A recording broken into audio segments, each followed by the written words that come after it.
Yay! Hey, hello, good evening, and how are you all doing this beautiful, beautiful day? Uh, hey, girl, it's good to see you in the chat. Um, I hope all is well with you. Um, I am not going to be before you all long um, because the sister is tired. Tired. So, welcome back. Welcome to my channel. Welcome to my ladder life. Welcome to my live stream channel where you all just get to sit back and listen to me yippity yap about my life. Now, now I know that that sounds a little narcissistic, but I don't want to.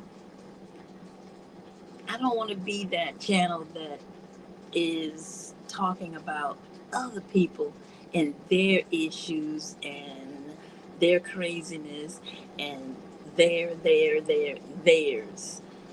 Nope. No, this channel is about me and my crazy and my shortcomings and um, my ability to overcome um, with the help of my Heavenly Father and the Holy Spirit. um, I can change. I can become a better version of myself, and that's exactly what I plan on doing in my latter life, becoming a better version of myself. And I have many reasons for doing that. The the first reason is that I want to be a welcoming spirit. I want to have that a welcoming energy. I want people to want to be around me because they feel um, a certain something that they don't, a certain positive energy that they don't necessarily experience when they are home alone or at work or just needing to be away, to just go somewhere and be quiet. The I talked about the the co-worker who asked me where I saw myself in 5 years, and as a planner professionally, as an elementary art teacher, I had to plan the lessons, and as a adult program planner, I had to plan. Um, I had to make plans with goals and objectives, and you know how am I going to reach the goal, the objective. And so I got a little bit of experience with planning. But I realized when my coworker asked me this question, I did not um, I didn't have a plan for my life. I've been planning professionally and doing well at it, but I didn't have or at least I didn't think I had a plan. But I did. I did. I had a plan, and I had it in place for a while. This here, what you all see on the ceiling there, that's my vision board. Okay, that is where I saw myself in 10 years, not 5, 10. I think it's going to take a little bit of time for me to get there. And it's not just a financial reason why it's going to take me a while to get there, but also a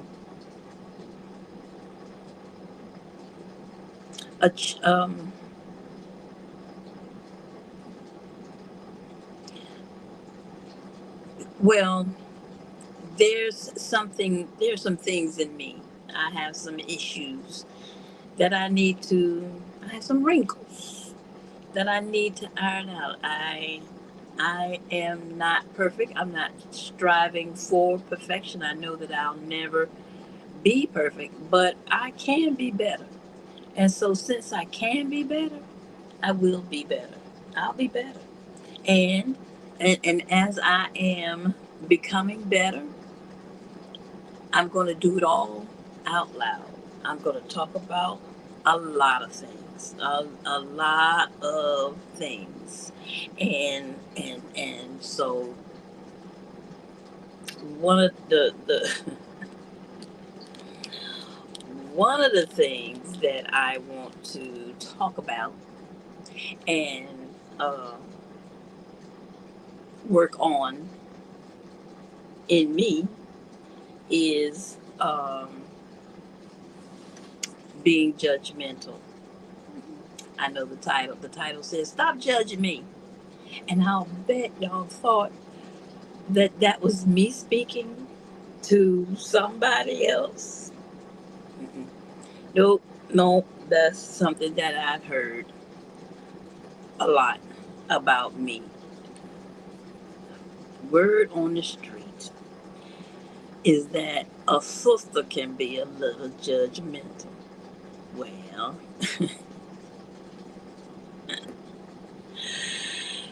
well, um,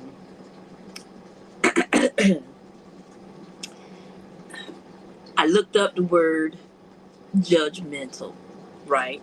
Before I start denying that I'm judgmental, I figured I'd go and get a good understanding of the word judgmental. That's right. You have, girl, you better preach. I can. I can do all things. I can do all things through Christ who gives me strength. But you know what? Now, I can't do a doggone thing if I don't acknowledge that I need to change. I have to acknowledge the issues. Doc, like Dr. Phil says, you cannot change what you don't acknowledge. And so, yes, got to acknowledge it first. Gotta look myself squarely in the middle and admit, yeah, I'm thinking after I've heard a thing enough, I might want to believe it. Anyway, judgmental. So I've been accused of being judgmental. And you know what? I would say that in the past I have. I and once I realized that I was being so judgmental, I had to I had to pray about that thing and begin to humble myself. So look, let me read the definition of judgmental. Having or displaying an excessively critical point of view. Having or displaying an excessively critical point of view.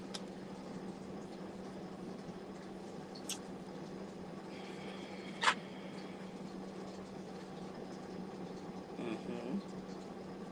There are some things that some issues, some spirits, some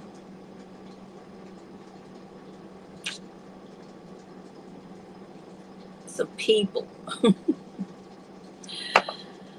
that I have been excessively critical.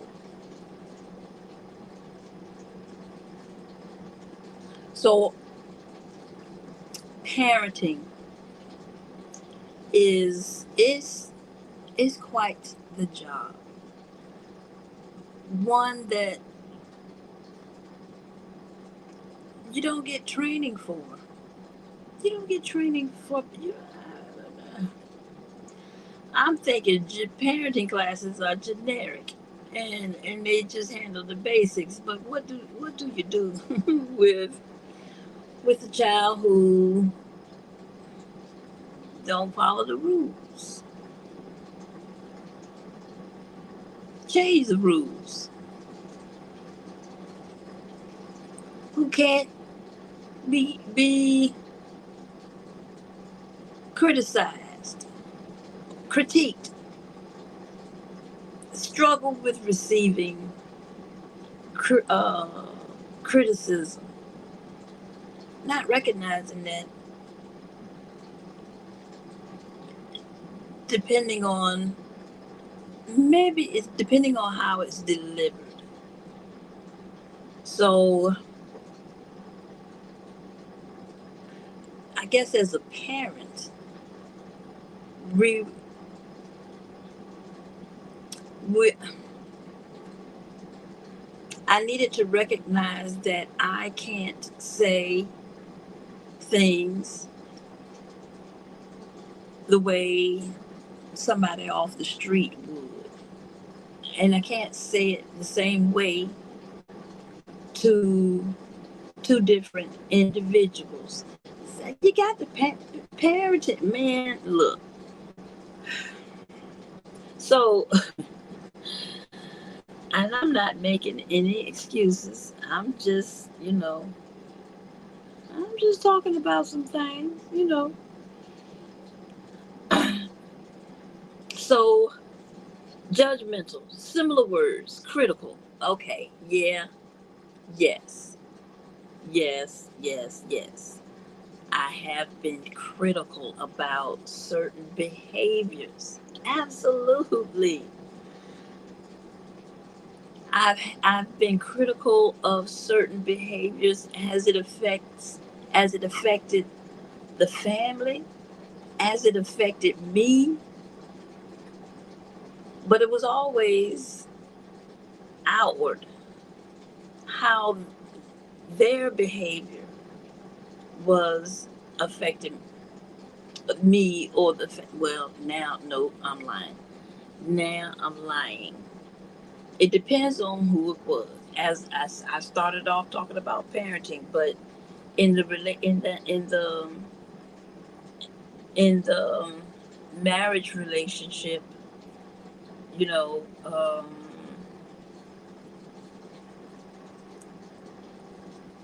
the being critical, the criticizing, the judgment, it had more to do with how their behavior was affecting me, and less to do with how that behavior will make it difficult for you, child, if you don't fix or rectify that issue. That's the distinction that I'm making in being critical. I can admit that when I was criticizing and being critical with the husband, it was because I had all kinds of attitude. I was all kinds of mad. I was angry, and I was trying to hurt because I was angry that I was in the condition that I was in, as I blamed him for why I was in the the the condition that I was in. And so, um, in that regard, I was a little unbalanced. I was more critical than I was anything else. I was more criticizing. I was But all of that happened when I got to a certain point. And at a certain point, I just didn't care anymore. Anyway, I'm just running my mouth. I'm yakking, yickety yakking. And there may be somebody out there who has no idea who the ham sandwich I am. So, yeah, welcome to my ladder life. I'm Miss Christine, and I'm living my ladder life out loud. Why? Because the Bible tells me that my latter life will be better than my former life. And you know what? I believe it. I'm believing that promise, and I want to walk in it and receive it. Now, I'm not going to receive that that blessing if I'm just all kinds of wrong. If I'm just wrong and don't want to be right, I won't. I will not, and I want all of the blessings that God has for me. And so I ain't got a problem with turning that mirror on myself, looking, learning, and growing in that regard.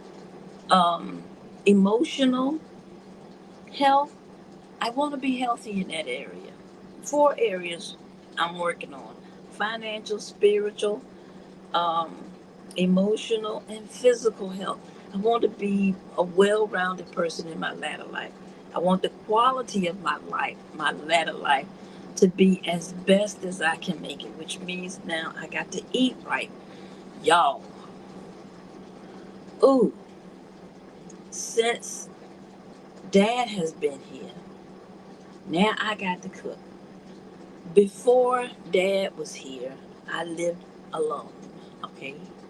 Yes, the handyman would come over sometimes, and it's still that's the situation. He comes over sometimes. He spend time here when he feels like it, as long as he can tolerate me. When he gets sick of my mouth, he anyway. Um, so physical. So now I am cooking at the very least 2 squares. I'm not promising 3 squares. You want 3 squares, you're going to have to take care of one of them. I'll do breakfast, or you can do breakfast, and I'll do lunch and dinner. But I ain't doing all three. 2 squares is what I promise. Two, two, 2 squares. Okay. So now, before Dad came, I 1 square because I intermittently fast, and for 8 hours, for an 8 hour window, I eat. And I was mindful of what I ate. There was not food in this house because I didn't buy it. I didn't buy the foods that I'm not supposed to eat. Yes, there was rice in the house. And yes, every once in a while I would cook a potato. But for the most part, meat, vegetables, fruit, and nuts. That's how I'm living. That's how I'm living. Lord, have mercy. I am hot. It's getting hot in here. I am getting so hot. I need to find a fan. That's what I need to do. I apologize. But I'm in that stage of life where something like this can happen at any time.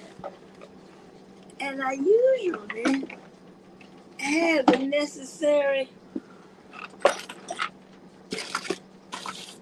doggone fans.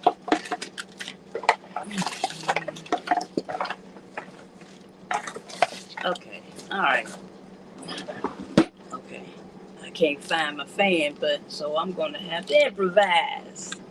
Because right now I feel something rolling down my back.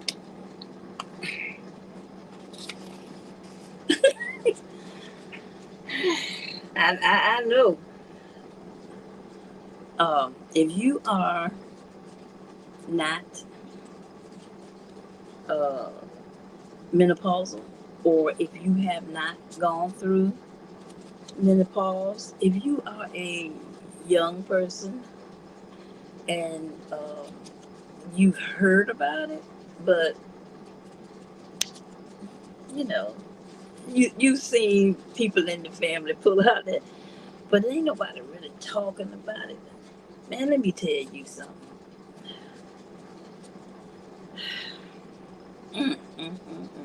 Okay, if you start to feel like you have absolutely no control over your emotions, that you are having high highs and low lows, speak with your doctor. Ask them to do check your hormone levels, because you may be, you might, depending on your age, you might be pre-menopausal.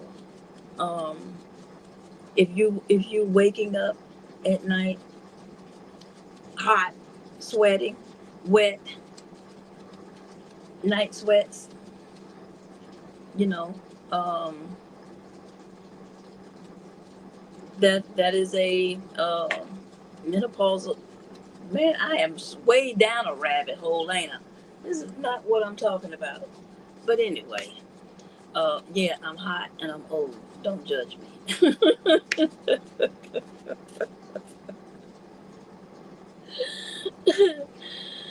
Don't judge me. Okay, okay.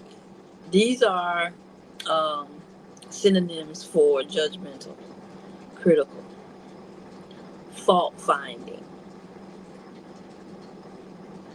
It's your fault that things are. Um, it's your fault that things are going wrong in my life.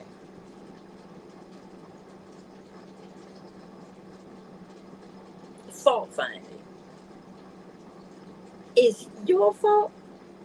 Now, in that regard, I no, I am not that person. I takes accountability um, for where I've messed up. If I'm finding fault in you and your behavior, is because something has happened, and it was your fault. It was your fault. It wasn't my fault. It was your fault. And so, in that regard, if it's factual and it's true, if it's your fault, then it's your fault. I might point it out to you. I might point it out to you that yeah, you did this. It's your fault. It's your doing. It's your fault, and I'm not going to. I ain't got nothing to do with it. My name is Wes, and I'm not in your mess. Your problem, your issue, your fault. You fix it, especially if it has nothing to do with me. And if you can't acknowledge that it's your fault, you try to blame that thing on me. Well, I'm not going to accept responsibility for something that is your fault. I won't. I can't. I won't do it. And so, in that regard, I'm not.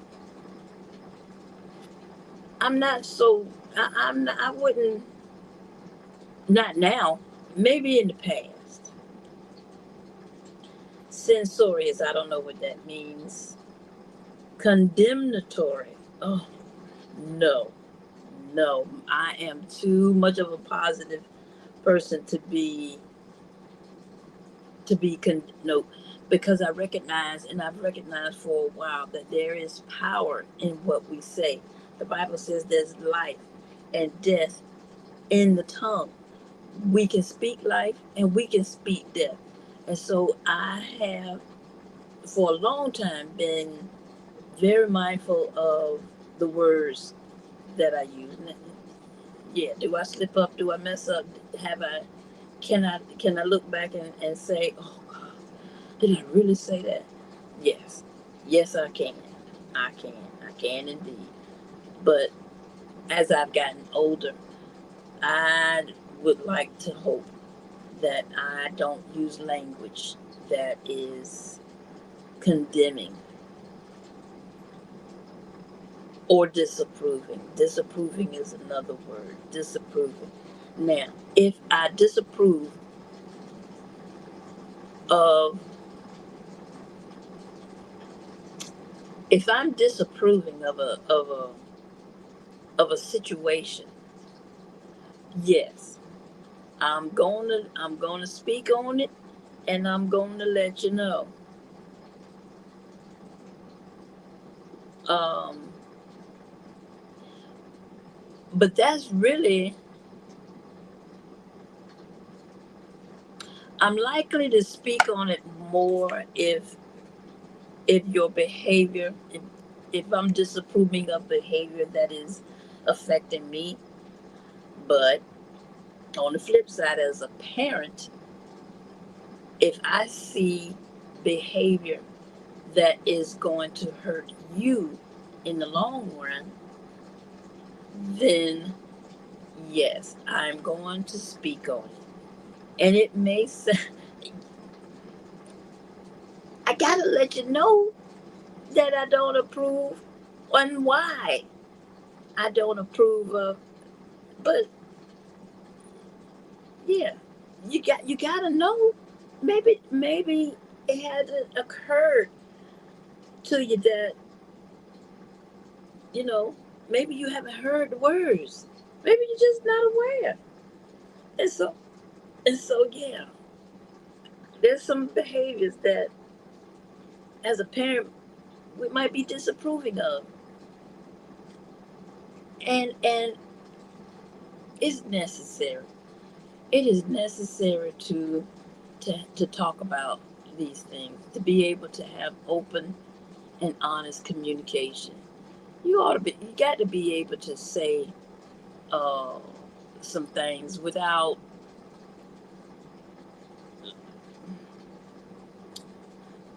Now I'm about to head down a rabbit hole. I did a video on Living Out Loud, the podcast, where I am critiquing some honey that I got from J3GS Farm, who has a channel. If y'all are watching me, you probably know J3 um, GS Farm. Anyway, I got some honey from J3.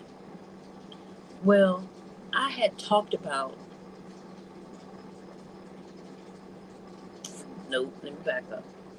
I had planned on buying honey from J3 for a while, long while, along with some other things like Stay Hall's book. I plan on getting that. There's another young lady whose book I plan on getting. I plan on getting some of that I Chew seasoning. So there are things that I want to try. There are things I want to try and use. Okay, now I don't use sugar. I haven't bought. Well, now I'm lying because I bought sugar for Dad. But I don't use sugar. I don't I don't need it. I I don't need it. I don't need to lose my eyesight in the other eye. Don't want it. Don't need it. Breads, sugars, um, pastas, processed food. I had slowed way down, way down. Now I'm eating biscuits and oh my gosh, I've lost my doggone mind.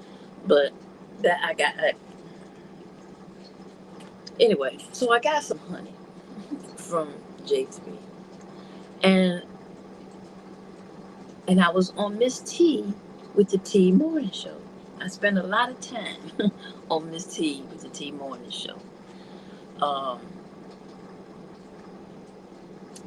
and I don't recall what the conversation was about, but the conversation's been getting real juicy in the morning over there on Miss T's channel. Anyway, got to run in my mouth.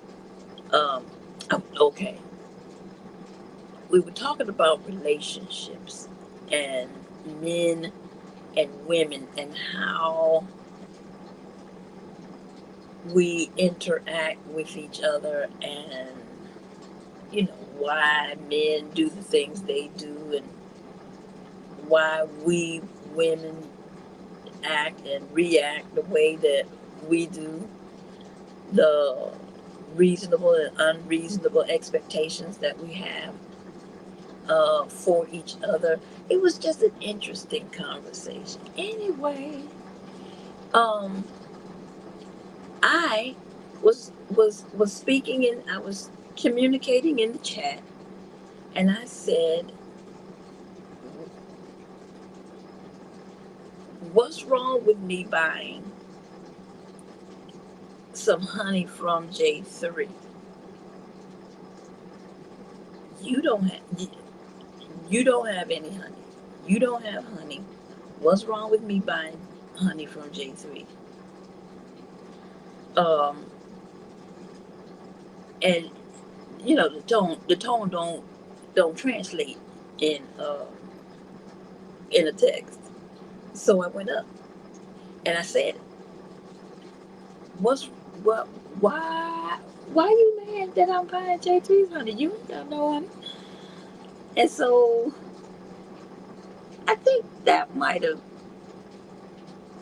he may have seen that. Although I didn't think the man watched the show, watched my. I didn't think he watched, but he may have, or I don't know. I don't. Anyway, I said something. I said something that really got under his skin, and he let me know that I had said something that really bothered him.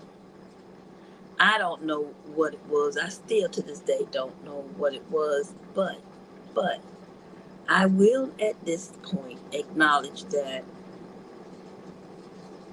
I probably said something that I had no business saying. I don't know what it was, but the bottom line was, why you mad? Why you mad that I bought this? That I would buy honey from him? Would you have a problem if I bought honey from a female beekeeper? I bought some honey. What's the problem? That's where I have been, in that I really minimized. I focused in on, I bought some honey. What's the problem? I bought some honey from him. Where's the problem?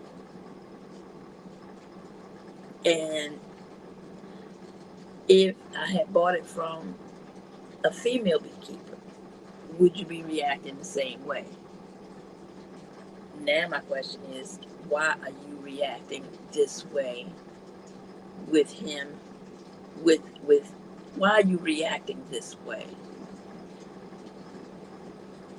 What is your line of thinking that is causing you to think this way? And so,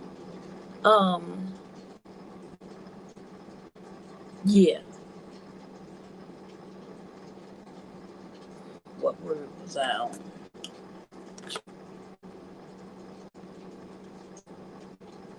Disapproving. Yeah.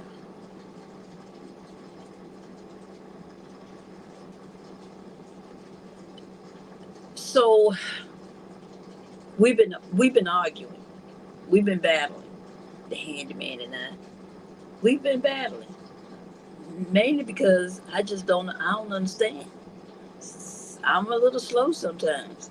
I don't understand. And and then I decided that I was going to just not entertain it. But then I thought, now you're being dismissive.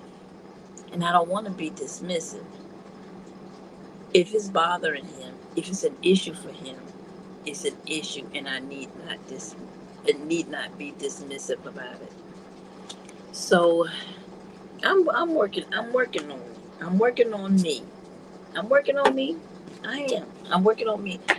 And I'm working on me because I want this relationship that I am in with the handyman to grow and be good. I want to nourish it in such a way that, you know, that it grows and that it is good and good all the time.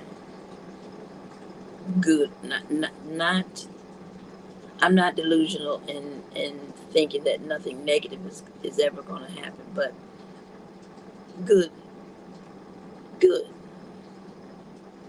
peaceful, good. And so, more more synonyms: disparaging. Nope, no, I'm not that person. Depreciating, negative, uh-uh, over critical. No, and I don't know what hypercritical is or scathing. I don't know what those words mean. And I'm not gonna look it up. So judgmental, ah, yeah, no, I'm not. I'm not judging you. I'm not judging you. And you know why I'm not judging you? Because I don't want you to judge me. I am going to treat you the way that I want to be treated. I don't want you to judge me. And so for that reason, I'm not going to judge you. And if I have been judgmental with you, I apologize. And not only that, but I offer you the opportunity to call me up, call me on it when it happens. If it happens again, if I am being, if I am being,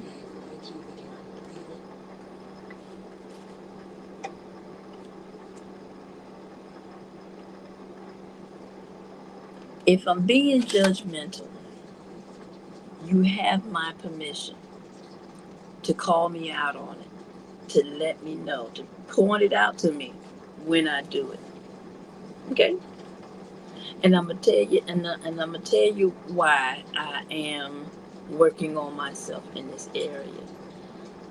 Now, remember the 10-year plan.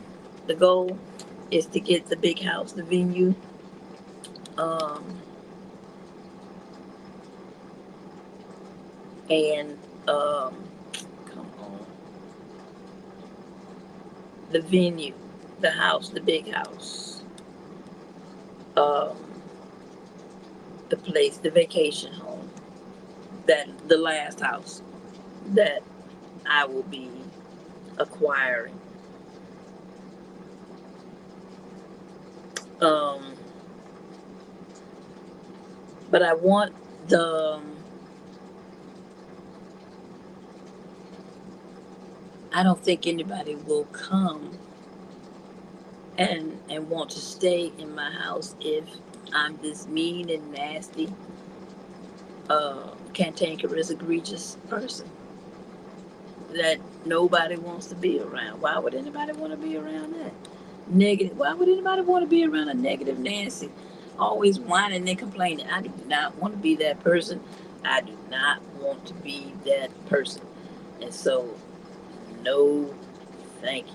And if I am that person, nobody that did the venue, the idea, the all these homes that I'm thinking about creating, they're gonna fail. They're gonna fail. They are going to fail if I don't have the right energy. If I don't have that positive energy, that welcoming, that nurturing spirit energy, nope. Okay. 1 Corinthians 13.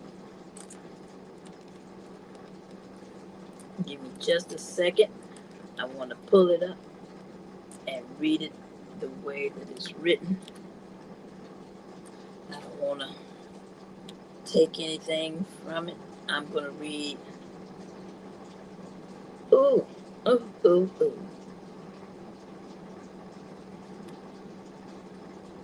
Ha. So,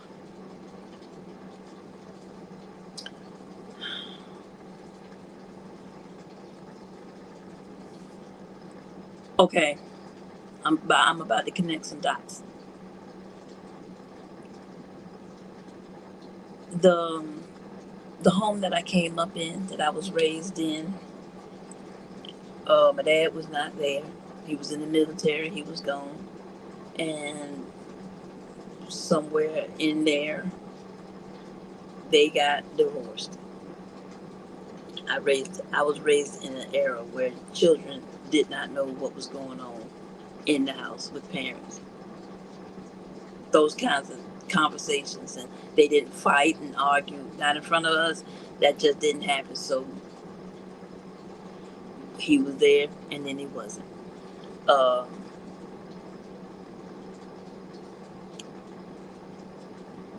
she was she suffered with a mental illness, and but she was functional. She was functional. She was an entrepreneur. She was smart. She was yeah. She knew how to hustle and make money and take care of me. My siblings were gone. My sister's 8 years older than I am, and my brother was 10 years older than I am. And so that difference there in age, shucks, they were gone. They had left the house, and I was 7 when my brother left, and I was a young teenager when my sister left. And so I spent those years with her, my mother, alone, and it was difficult for me. It's difficult to deal with a person who is suffering with some kind of mental illness, but that is what was going on in my house, and I hated being at home. Didn't like being around her. She got on my nerves. Okay, yes, she was my mother, but she was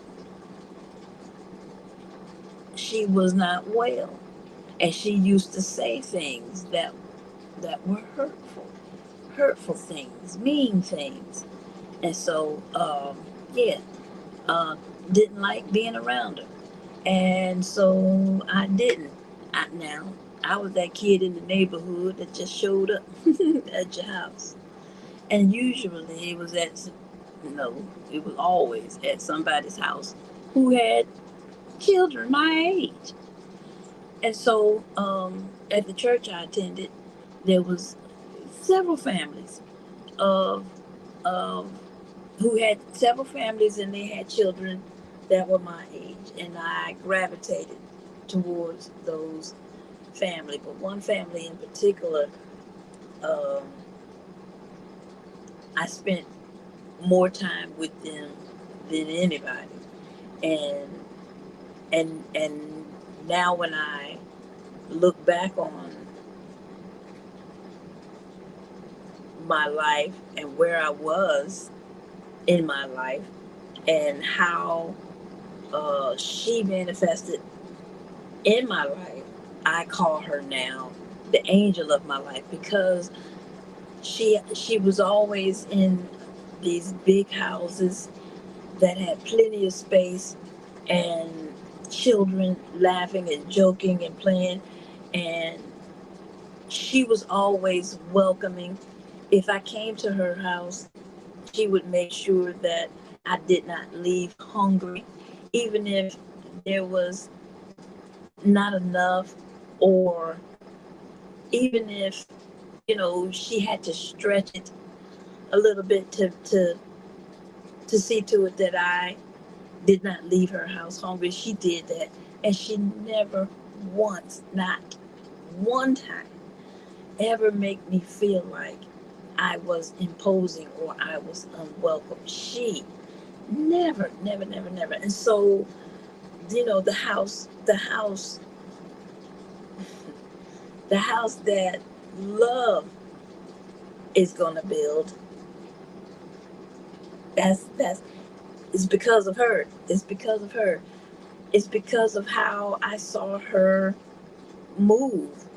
I saw I saw the Bible. I saw the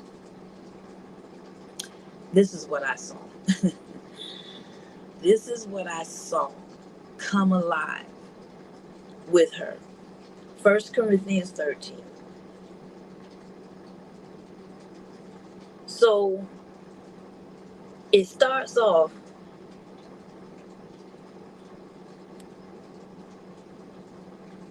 if I speak with human eloquence and angelic ecstasy, but don't love, I'm nothing but the creaking of a rusty gate. If I can sing like with the voice of an angel, if I can sing with the voice of an angel, and I'm just a really awesome speaker,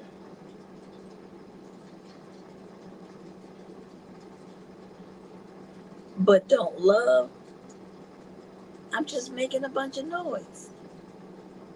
I'm just making a bunch of noise. I'm just, yeah, it's nothing. Word salad. It don't mean a thing. If I speak God's word with power, revealing all his mysteries and making everything plain as day, and if I have faith that says to a mountain, jump, and it jumps, but I don't love, I'm nothing. If I can, I'm going to keep on reading.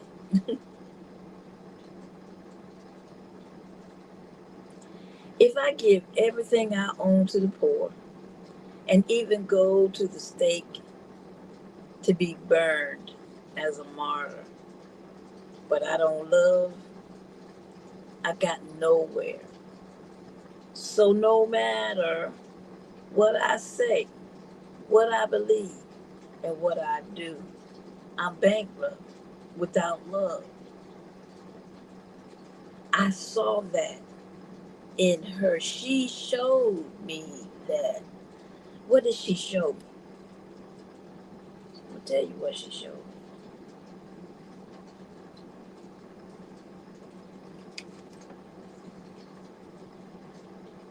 Gotta blow that up. Love never gives up.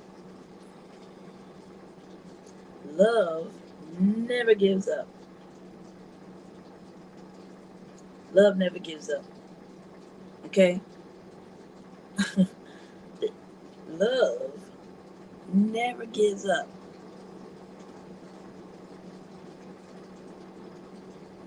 Love cares more for others than for self.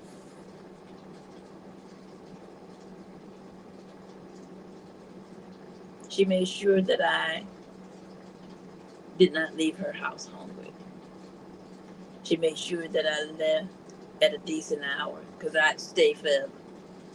I wouldn't leave until she until she made me. She made sure that I left at a decent hour. That I won't out too late. Um, and so yeah, she looked out. She made sure that I was good.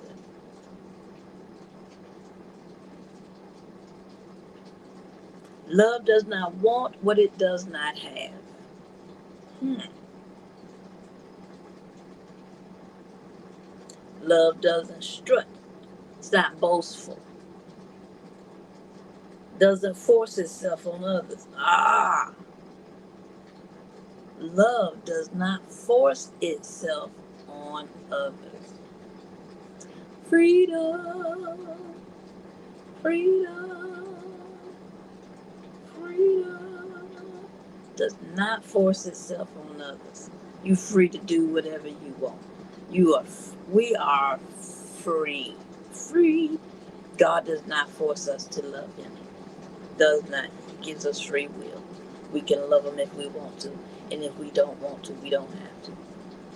We can worship him if we want to. And if we don't want to, we don't have to. We just don't. Love does not force itself on others. It isn't always me first. Doesn't fly off the handle. Love does not fly off the handle. Doesn't keep score of the sins of others. Keeps no record of wrongdoing.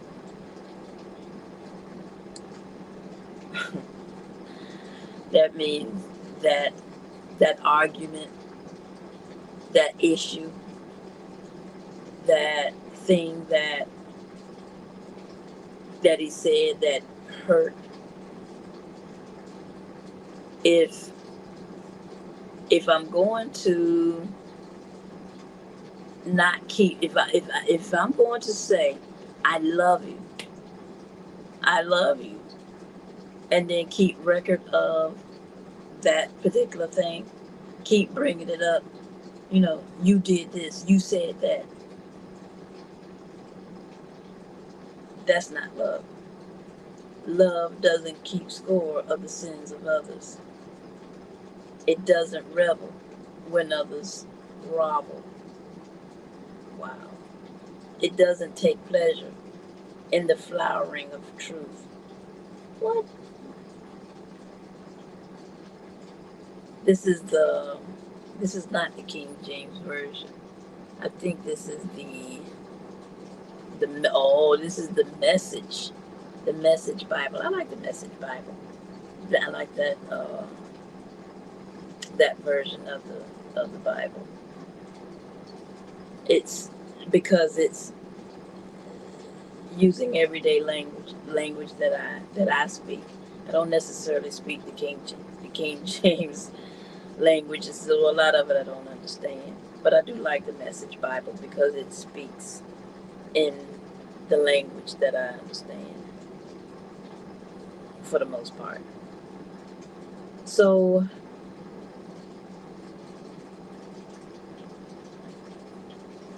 love takes pleasure in the flowering of truth.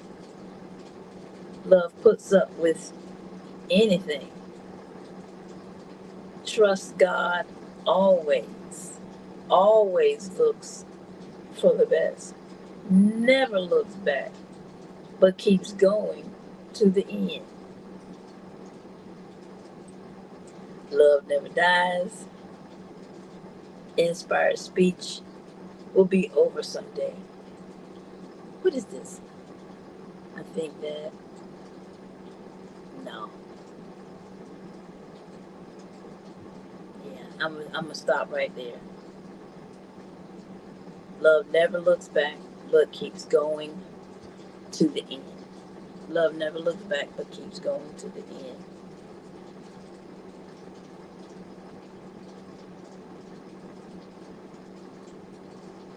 Ah, when I was a child, or the Message Bible writes it.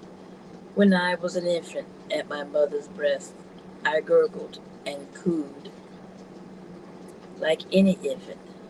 When I grew up, I let those infant.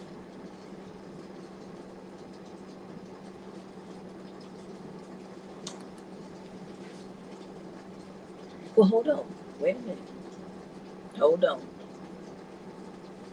Hold on, y'all, cause I pulled the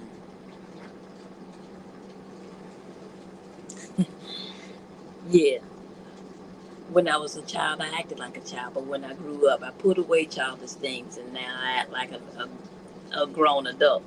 All right, so love never looks back, but keeps going to the end. I'm gonna keep going. Puts up with anything, takes pleasure in flowering the truth. Okay, so I just told y'all that, you know, we were kind of feuding, me and the handyman. But to show you all how I am not holding a grudge, I pulled this peach off of my tree. This is the third peach that I pulled off the tree. Third one. And uh, the first one I gave to him, the handyman, and then the second one I gave to Dad. So the handyman bit into the peach. Oh my gosh, he started dancing. He started dancing and the juice was running down his face and it was clear. It was clear that it was good. And I was like, I wanted to taste it. He let me taste it. He let me taste it, y'all. And it was good. It was good. And then I took two. I got greedy and I got 2 bites. And so to apologize, to show the handyman that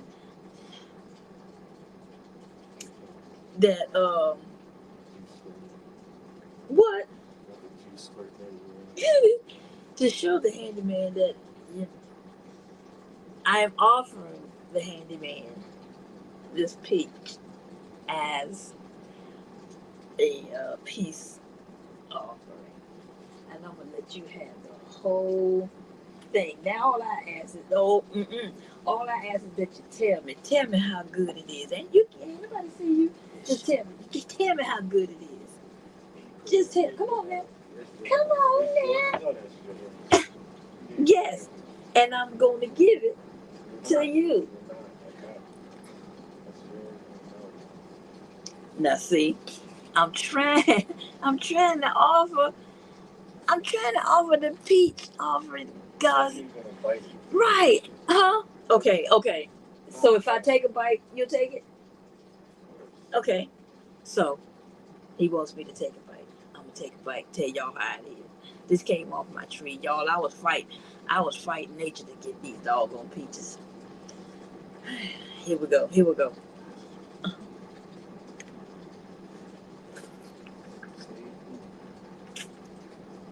Oh my God.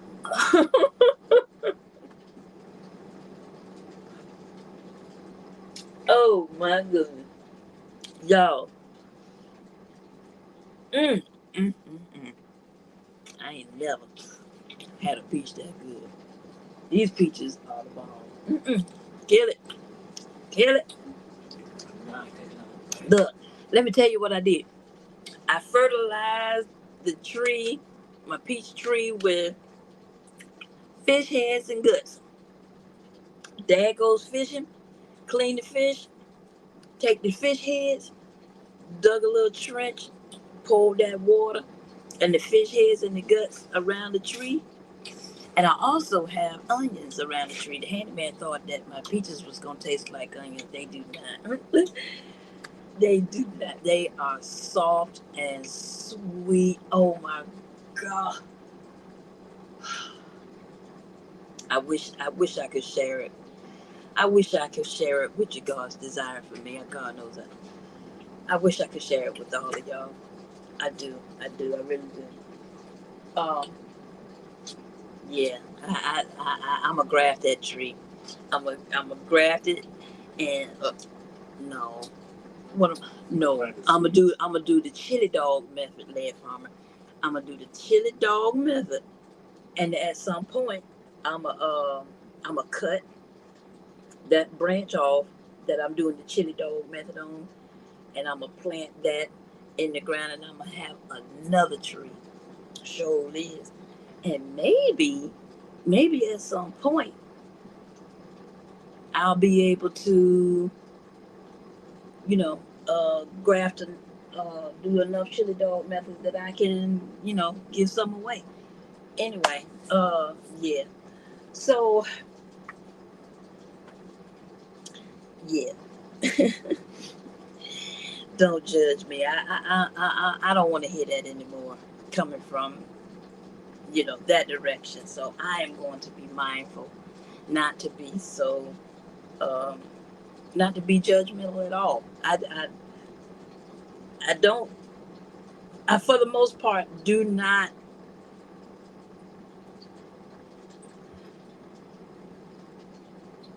exhibit the signs of a judgmental person. I just don't.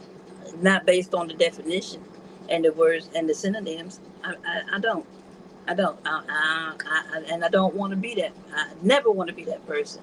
I probably I might have been that person a little bit, way back, way back when. But I've grown past that.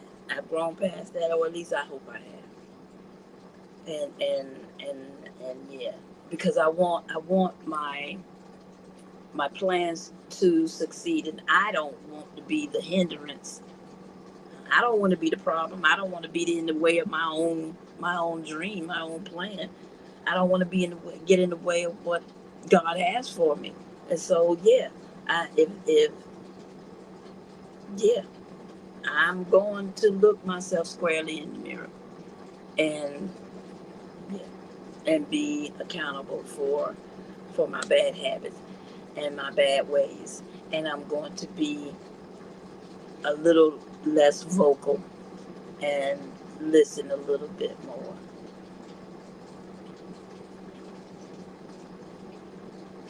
Anyway.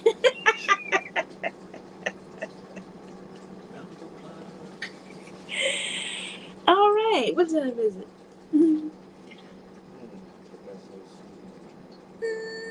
11:01. Right at an hour. I did good.